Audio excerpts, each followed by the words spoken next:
Moi, j'ai commencé par un travail d'artisan, en venant m'installer au Sénégal il y a quelques années de ça, vraiment pas mal. Et donc d'artisan du cuir. Je suis venue au Sénégal avec mon début de petite famille et on a commencé à vouloir travailler. Mon mari a une formation est boutier, fabrique des chaussures. Et on a commencé à travailler, à vouloir monter une unité de production. Et on s'est retrouvé confronté au fait qu'il n'y a pas de gens formés, enfin il y avait un problème de personnel.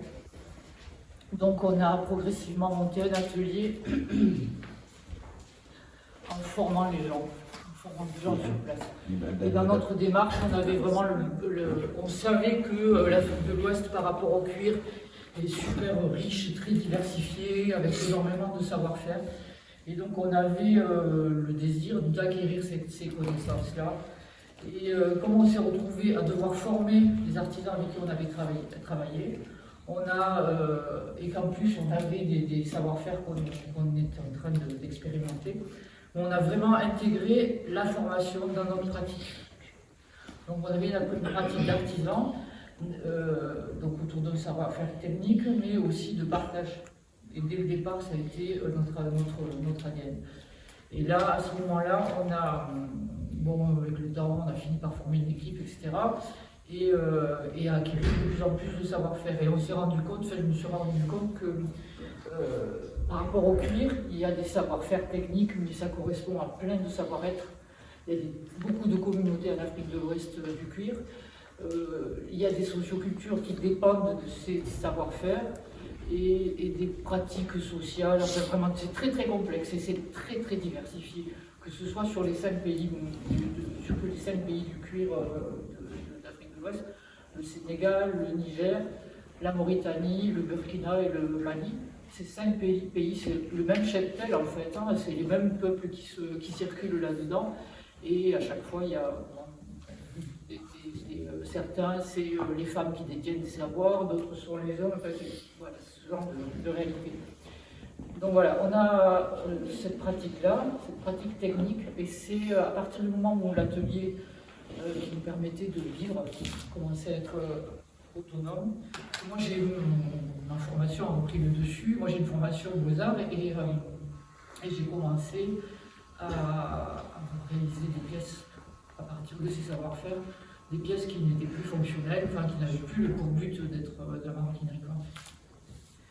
Et ces pièces, c'était une façon de pousser la technique, de créer de nouvelles technicités.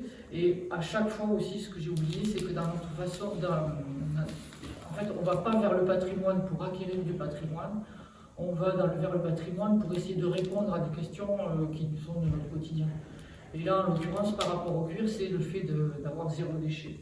C'est-à-dire que tous ces savoir-faire nous permettent de ne pas produire de déchets au niveau du cuir dans notre production. Donc que ce soit la partie maroquinerie ou la partie production artistique, c'est une problématique autour de la ressource qui a été l'input, en fait, le point de départ. Et là, comment dire, par rapport à la pratique artistique, je crée des parures qui sont les prolongements du corps. Le corps, c'est l'échelle de mesure, en fait, c'est déjà notre position, c'est déjà notre échelle de regard, notre échelle de positionnement dans le monde. Et donc ces parures-là, elles sont des prolongements du corps à partir d'une matière organique, d'une matière qui n'est pas ma peau, mais je crée des chimères en fait. Et la façon dont je travaille, pour moi la chimère, c'est pas une créature comme la chimère classique où on prenait la tête d'un animal, l'aile d'un autre, le pied d'un autre, etc. pour recréer une créature nouvelle. Elle est dans la technique même en fait, c'est la tresse essentiellement, ou ce que j'ai déployé autour de la tresse, c'est une combinatoire de codes simples, dessus, dessous, hein, c'est binaire, cette combinatoire très simple qui crée du complexe, qui crée la complexité. Et pour moi la chimère elle est là, c'est-à-dire qu'on est dans un niveau de regard au niveau de composition qui est comme un langage universel, le langage du vivant, c'est-à-dire que c'est combinatoire, on passe du simple au complexe à partir de données très très simples. C'est pas ce que je fais dans mon langage là. J'ai un peu de... Voilà. Donc le point de départ en termes de méthodologie, ça a été une question de technique. Voilà, ça par exemple, c'est une pièce. C'est la même pièce, juste sous 3 angles différents.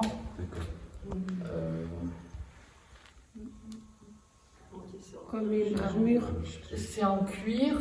C'est un tissage. Ça peut dire bien de tressage. En fait, je vais dans le quartier de la friperie à Dakar. Il y a un quartier complètement dédié à ça. Et j'achète des ballots de vestes en cuir. Donc, à Koloban, j'achète des ballots. Et dans un ballot, il y a 45 vestes en cuir à peu près. Et quand je les sors, déjà rien que le sortir et lire, voir ce qui s'y passe dedans, on a vraiment la carte mondiale de la production animale. Parce qu'il y a des vestes de Mongolie, d'Amérique du Sud, des États-Unis. Enfin, vraiment, c'est une lecture de la mondialisation de l'élevage. Et à partir de là, moi, cette série-là, ça correspond à une série qui s'appelle En attendant le retour des bêtes sauvages, en référence à un bouquin de Kourma qui est En attendant le retour des bêtes sauvages. Et Kourma, ouais. Et dans ce travail-là, une fois que j'ai la veste, je la déconstruis. C'est un petit peu comme si je refaisais un tannage en fait. J'enlève la doublure. J'enlève les lacettes, j'enlève tout ce qui fait qu'on s'est éloigné de l'animal, tout ce qui fait qu'on s'est éloigné de l'élasticité, de la rugosité de la peau, des irrégularités de la peau, pour en faire quelque chose de standardisé qui peut se découper à l'occidental avec emmanchure, parodonture, etc. Certaines normes de vêtements. Et après, avec ma technique, je recompose quelque chose sur le corps, à l'échelle du corps. Bon, ce sont ça se porte, c'est comme une veste en fait, mais c'est un exosquelette en fait. Et voilà, ça c'est un peu des créatures chimériques que je réalise. Bon, là il y en a d'autres, là les images vont être plus difficiles c'est noir sur noir, donc je vous laisserai, vous regarderez après, vous défilerez. Et là sur un autre... Là, ce travail-là, si vous voyez, ce sont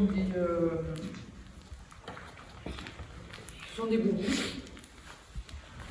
Toujours dans l'idée de zéro déchet dans le cuir, j'ai développé avec un développeur, je me suis fait aider pour développer une application qui permet de découper le cuir en forme de spirale, de telle sorte que quand la spirale est découpée, elle se détache de la surface et moi je peux la travailler pour donner du volume à la peau qui est en défaut en fait.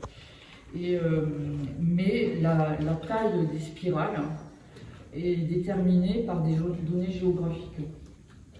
Plus, la plus simple à expliquer, c'est la densité de peuplement. À chaque fois, par exemple, celle-ci, c'est la densité de peuplement. Celle-ci, c'est les fourrages en eau souterraine qui alimentent Dakar. Tu as dit que c'est des données que tu mets dans un programme pour découper.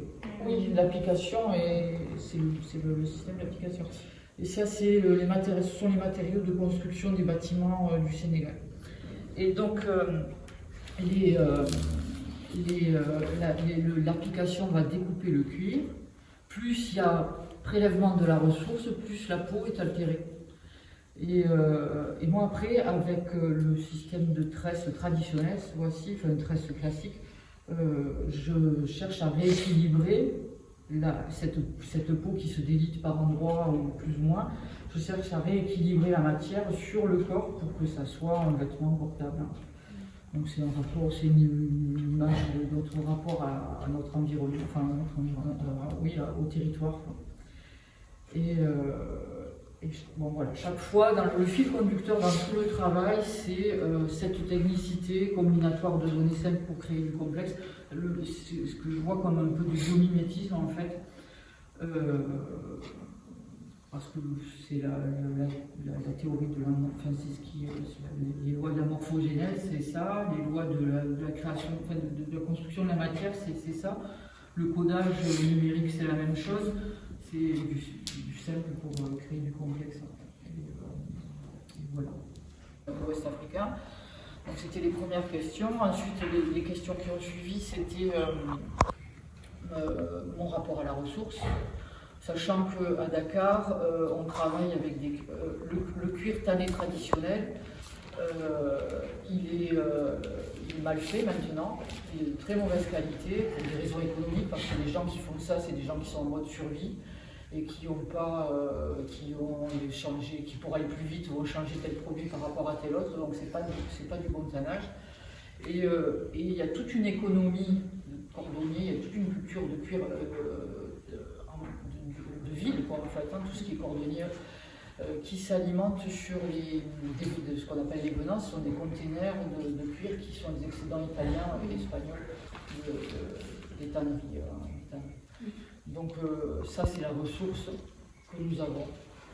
Voilà, qu'est-ce que ça veut dire cette ressource-là? Là par exemple sur ces vestes-là, c'était le fait de se retrouver sur l'histoire mondialisée de notre, l'état des lieux de l'élevage, comme ça, juste en lisant les étiquettes et en voyant même les découpes des vestes, comment tout est standardisé, comment chaque fois on s'éloigne. Les doublures des vestes en cuir, c'est toujours un tissu satiné qui est le plus artificiel, il y a toujours une espèce le plus d'éloignement possible de l'animal en fait. Et voilà. Le travail de retour d'accepter aussi qu'on a une brutalité en nous, que ça fait partie de notre état d'être, et que le fait de l'accepter, déjà, ça peut permettre de mieux le canaliser.